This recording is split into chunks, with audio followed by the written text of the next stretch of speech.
தேசிய நெஞ்சங்களே, தமிழ் சொந்தங்களே, டிசம்பர் 6ஆம் தேதி பார்த்தீங்கன்னா, பாபர் மசூதி இடிப்பு. இந்த பாபர் மசூதியை ஏன் இடிச்சாங்க அப்படின்னு கேட்குறீங்களா? மண்டல் கமிஷன் அறிக்கையிலேயே 27% பிற்பட்டோருக்கு வந்து ஒதுக்கக்கூடிய ஒரு இதை பார்த்தீங்கன்னா, விபி சிங் வந்து முதல் பிரதமராக இருக்கும்போது கொண்டு வராரு. அப்போதைக்கு ஆதரவு கொடுத்துக்கிட்டு இருந்த பிஜேபி அரசு அந்த விஷயத்திற்காக, ஏன்னா இடஒதுக்கீட்டை அவங்க ஆதரிக்க மாட்டாங்க.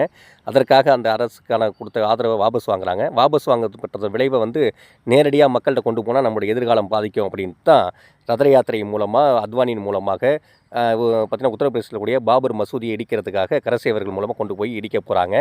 இதை வந்து இடித்ததுக்கான விளைவுகள் என்ன பார்த்தீங்கன்னா, டிசம்பர் 6 வந்து நம்முடைய இந்திய அரசியலமைப்பு சட்டத்தை உருவாக்கின அம்பேத்கர் அவருடைய நினைவு நாள். அந்த நாளில் இந்திய அரசியலமைப்பு சட்டத்தை காலில் போட்டு நசுக்கணும், சிறுபான்மை நலனை வந்து பறிக்கணும் அப்படிங்கிறதுக்காக செய்யப்பட்ட ஒரு முயற்சி. இந்த முயற்சி வந்து எப்போதுமே பிஜேபி ஒரு விஷயம் முன்னாடி ஒன்று செய்யுதுன்னா பின்னாடி ஒரு விஷயம் பண்ணும். அந்த பின்னாடி என்ன இருக்குதுன்னா அதுதான் அரசியல். அந்த அரசியலை நம்ம தெரிஞ்சுக்கிட்டால் தான் அந்த சித்தாந்தத்துக்கு எதிராக நம்ம போராட முடியும்.